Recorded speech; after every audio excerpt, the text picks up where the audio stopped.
Liz Coley. Welcome to Undercover Reading. We're reading The Captain's Kid, Chapter 8, Part 3. For 7 wonderful days, my feet never touched the ground. My head dusted the clouds, invisible birds sang. The only other person in a ship full of people was Audrey. Sleep was annoying because it kept us apart. Eating was annoying because it meant we weren't using our mouths for kissing. School was annoying because... Brandon! Karthik tugged hard on my arm. Hello, enough already. This is getting annoying. What? Oh, sorry, I was thinking that it was 7 day again, and after breakfast we could spend the whole day together doing whatever we wanted. I knew what I wanted. No kidding, Karthik said. You haven't heard a word I said. I was just wondering where Audrey was. It's already 8? Karthik rolled his eyes. Was I this sickening when Con and I first got together? Yes, I replied. Exactly this sickening. What's up? He leaned in over his omelet. Did you hear that one of the prisoners attacked a security officer with a homemade knife early this morning? Oh, no. My heart hammered in alarm. Luckily, another officer was delivering food to the other cell, and between the two of them, they fought him off. River Swift? Had his calm finally broken?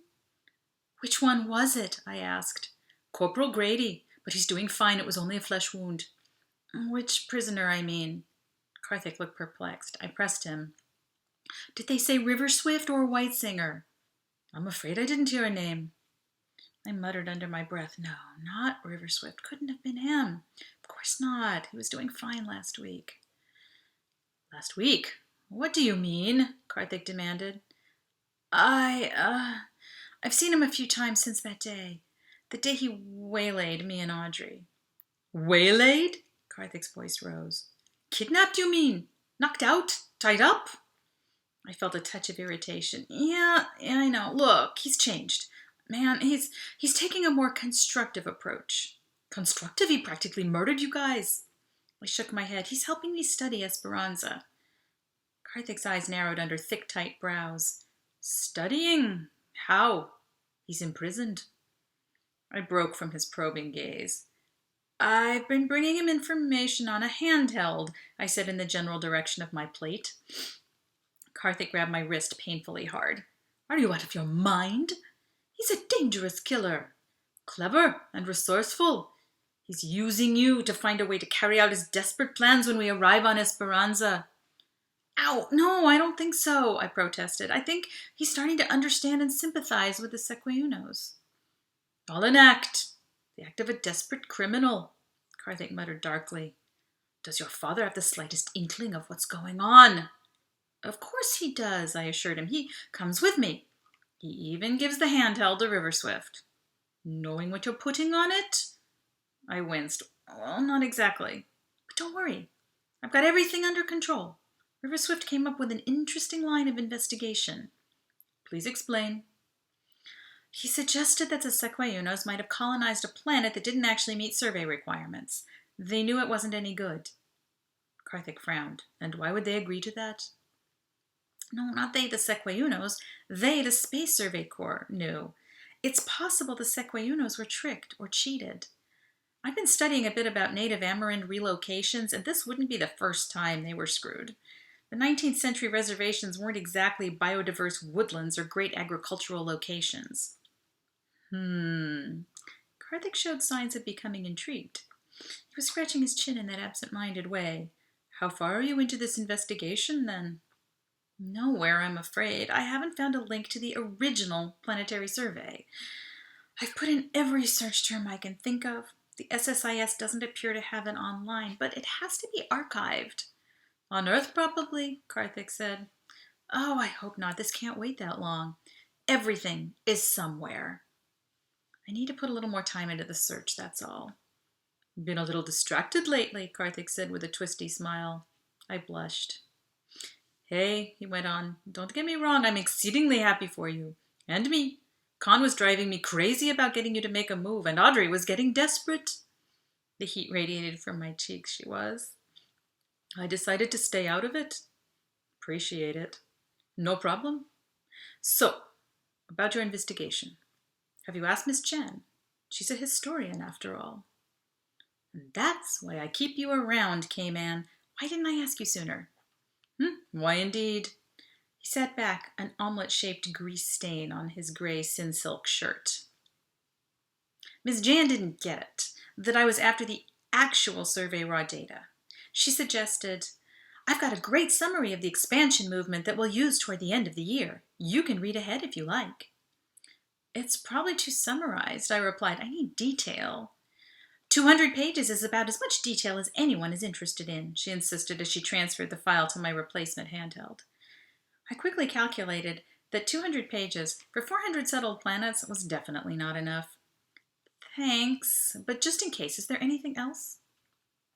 What exactly is your project, she asked. I thought fast. Just something independent I'm working on. She beamed. Well, isn't that refreshing? Scholarly work instead of gaming in holos. Terrific! Tell you what, Dr. M is a planetary geologist by training. He may have additional resources I'm not familiar with. I'd hardly sent off my message to Dr. M when his reply came back.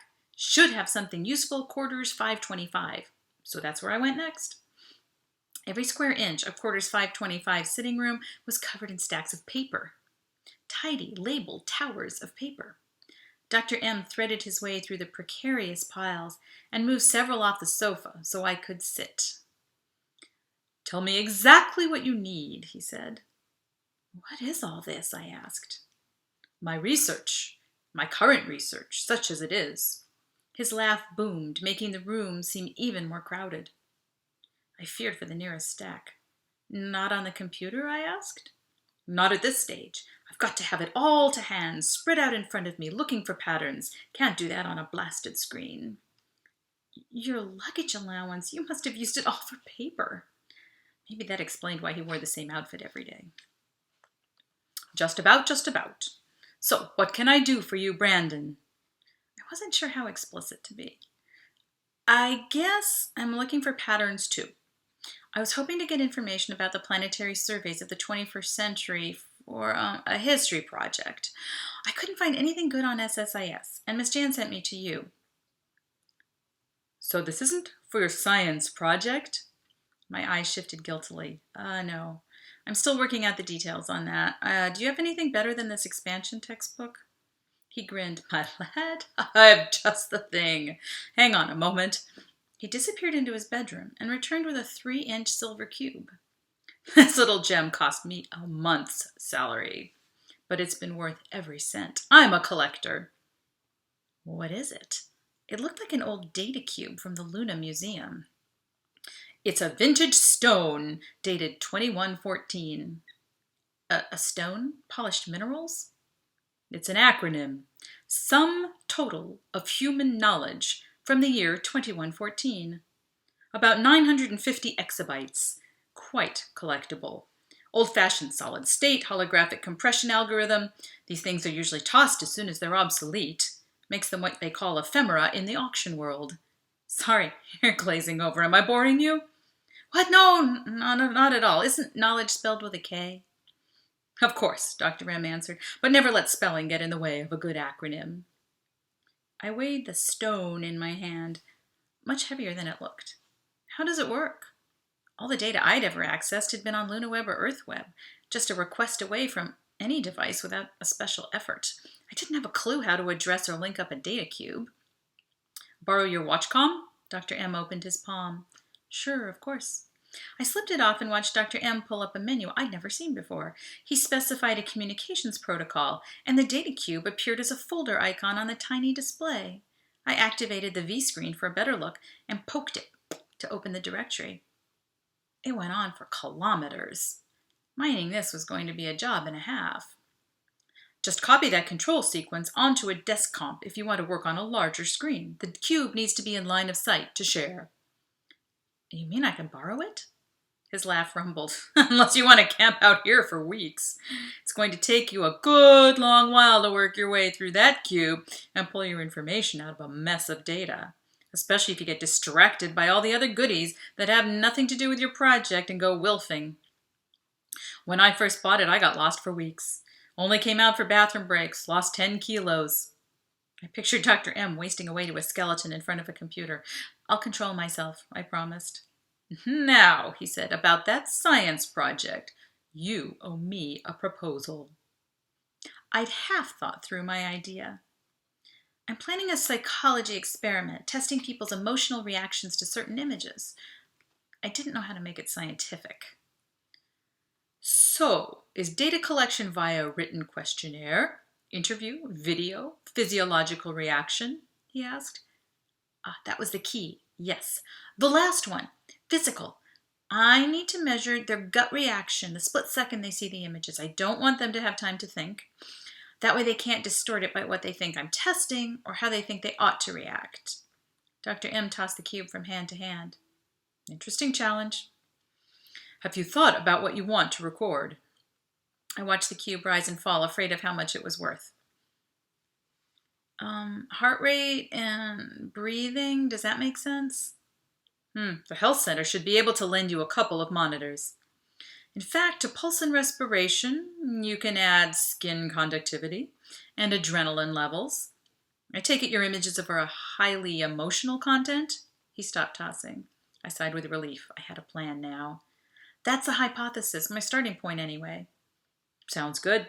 I'll pop a word in the medical director's ear. You might ask the med techs if they have any other ideas for methodology before you get started. Here. He hurled the precious antique at me in a high arc. I caught the stone in both my hands, my own heart rate, respiration, skin conductivity, and adrenaline levels registering panic. Dr. M was right about the staggering amount of data on the cube. Just the directory of files was several gigabytes. My first search on Esperanza plus Planetary Survey found 200,000 matches. Good news, bad news. I had an excellent hunch that my raw data was in here somewhere. Bad news, it was buried in noise. I copied those 200,000 files to my desktop and put the cube in my closet where no harm could come to it. It was mid-morning and I hadn't seen Audrey yet, but that urgency had been replaced by a burning desire to get started on my data hunt. Remembering Dr. M's warning about food, I popped down to the cafe to grab a lunch tray to go. Coast was clear as I loaded and left. Audrey was sleeping in, thank goodness. I never thought I'd live to say that. I thumbed back into the room, crossed through the common room, and leaned over my desk to place the tray out of the way of the virtual keyboard. Something heavy landed on my shoulder. I spun in alarm. What the? A juice bottle bounced to the floor. Shh. River Swift held a finger to his lips and a hand over my mouth. Don't scream, he cautioned. What do you want? I asked between his fingers, holding my voice as calm while my heart hammered in my feet. You didn't come, was all he said. He gave me the handheld. I stared in disbelief and guilt. Had he been waiting for me all morning? Then another thought penetrated my brain. The injured security officer. How'd you get here? I demanded. How did you get loose? Oh, God, please don't tell me you attacked another security officer. Attacked? Of course not. His nostrils flared. Why would I do anything so stupid? I copied their security division data signal onto the handheld from the door lock. Then I played it back and opened the door. Simple. For him. So you mean you could have gotten out any time? Yes. But then why haven't you escaped? River Swift gave me a humorless smile. Escaped to where? Hiding in the engine room or storage hub for 3 months doesn't strike me as comfortable or useful. I thought about it. True. But still... Quickly, please, he said, patting the handheld. The false signal from the room monitors is sure to be noticed soon. False signal. He could have left whenever he wanted, done whatever he thought he needed. Dang, my head spun. I copied the huge data mass I'd just uploaded onto the handheld.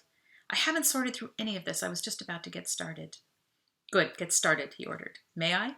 He took the apple turnover from my tray. Sure, want anything else? Yes, he said. I gestured to the food, but he said, a Watchcom. Can you get me one? That gave me a queasy feeling. He was too dang smart. With his capabilities, he could probably turn it into a quantum interference shield or a laser weapon or a starship. I don't know. I'll have to see. I opened the door to let him out. Karthik was standing on the doorstep, one hand raised to press the door intercom. His eyebrows jumped off his head as he realized who was standing in front of him. Does he? Are you? What's? For once, he was at a loss for words. River Swift tensed behind me. I put a restraining hand on his arm and felt the rock-hard muscles quivering. He's okay, I said. He's with me on this. I wasn't sure which one of them I was actually talking to. River Swift and Karthik stood frozen for a moment in mutual scrutiny. Then River Swift gave me a quick nod. Very well then, I'll return to my cell. You can find me there any time. With a hoarse bark of laughter, he brushed past Karthik and slipped down the hallway to break back into prison. Karthik pushed into my room, hands on my chest. He slammed and locked the door. What was that all about? I am feeling exceedingly nervous about your life right now. Did he threaten you again? Shall I summon security? No, you heard him. He's going back to his room. And you believe him? Karthik's eyes rolled wide. Brandon! As he pointed out, the alternative accommodations offer a shortage of food and light and heat. He just came by for a refill on the handheld because I missed this morning. Karthik's smile was upside down. And it doesn't bother you that a criminal may be wandering around loose on the ship at night, breaking into engineering, disabling the engines, marooning us all in space, or that he could murder us one by one in our beds? I guarantee you he's locking himself in right now, I assured him, close to positive I was right. If you say so. Trust me. Okay, boss. I laughed at the unconvinced scowl on his face. Then I smacked myself on the forehead. Blast it! I didn't ask him about Whitesinger's breakdown this morning. Karthik raised one eyebrow. Well, if he pops around again, you be sure to do that. He sighed heavily with a hand on his chest. Now that I've got my morning heart attack out of the way, I was wondering if you want to get lunch. Didn't we just have breakfast? Time flies. I glanced at my left arm. My bare left arm. No watch comm. I swear it was there before. And then I remembered River Swift's request, and I knew that he'd lifted it. Why'd he do that? I would have gotten him one. I muttered more to myself than Karthik. Do what? Oh, nothing. I put him off, ignoring the kernel of worry sprouting in my gut. Audrey and everyone else was up and eating when we arrived back at the cafe. They shifted around to open a seat for me next to Audrey. She licked her lips and slow blinked at me. My insides flipped. I examined the lunch options. 3 soups, 2 hot rice dishes, fruit and vegetable salads, and soy chick burgers. All veggie. Karthik, look. No meat. He patted me on the back. Since you took the upper graders down to the farm, most of them have converted. My father's been getting so many wasted meat leftovers from the cafe at lunch, he decided to hold off and see if he gets any complaints. It's a movement, I said. And in the right direction, Karthik agreed. My father is very pleased with you. After lunch, there was no way Audrey would let me hide in my room and study data, so we all went along to the lounge for games. 5 of the uppers had formed a band over the past weeks, and they were jamming. The girl on Laserheart, Marina, had played with me for the production.